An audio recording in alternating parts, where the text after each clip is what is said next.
వారాహిదేవి నవరాత్రులలో భాగంగా 4వ రోజైనటువంటి ఈరోజు శ్రీ లలితాదేవి సైన్యానికి నాయకత్వం వహించినటువంటి మహాశక్తి ఎవరు, భండాసురుని సైన్యాన్ని వణికించినటువంటి ఆ దివ్యసేనాధిపతి ఎవరో తెలుసుకుందాం. ఒకప్పుడు భండాసురుడు అనేటువంటి రాక్షసుడు తన తపస్సుతో అపారమైన శక్తులను సంపాదించాడు. ఆ బలంతో దేవతలను, ఋషులను, యజ్ఞాలను అడ్డుకొని 3 లోకాల్లో అధర్మాన్ని వ్యాపింపజేశాడు. దేవతల ప్రార్థనతో శ్రీ లలితా త్రిపుర సుందరి అవతరించి భండాసురుని సంహరించడానికి మహాసైన్యాన్ని సిద్ధం చేసింది.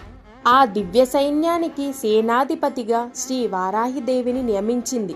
ఆమెను దండనాథ, దండనాయకి అని కూడా పిలుస్తారు.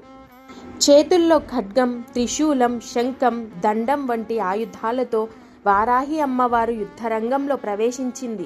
ఆమె గర్జనకు రాక్షస సైన్యం భయంతో వణికిపోయింది.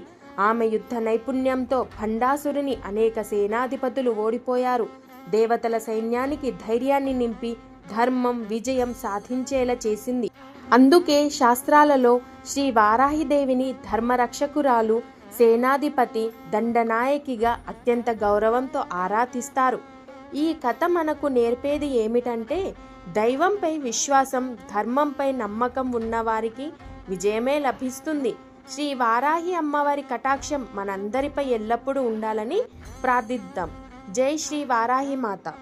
ఈ కథ ప్రధానంగా బ్రహ్మాండ పురాణంలోని లలితోపాఖ్యానం మరియు శ్రీ విద్య సంప్రదాయంలో వర్ణించబడినటువంటి శ్రీ లలితాదేవి భండాసుర యుద్ధ వివరణలను ఆధారంగా సరళంగా రూపొందించబడింది. ఈ కథ మీకు నచ్చినట్లయితే వెంటనే నా యొక్క వీడియోని లైక్ చేయండి. అలాగే మీ మిత్రులందరికీ షేర్ చేయండి.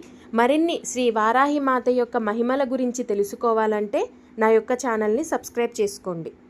ఓం శ్రీ మాత్రే నమః.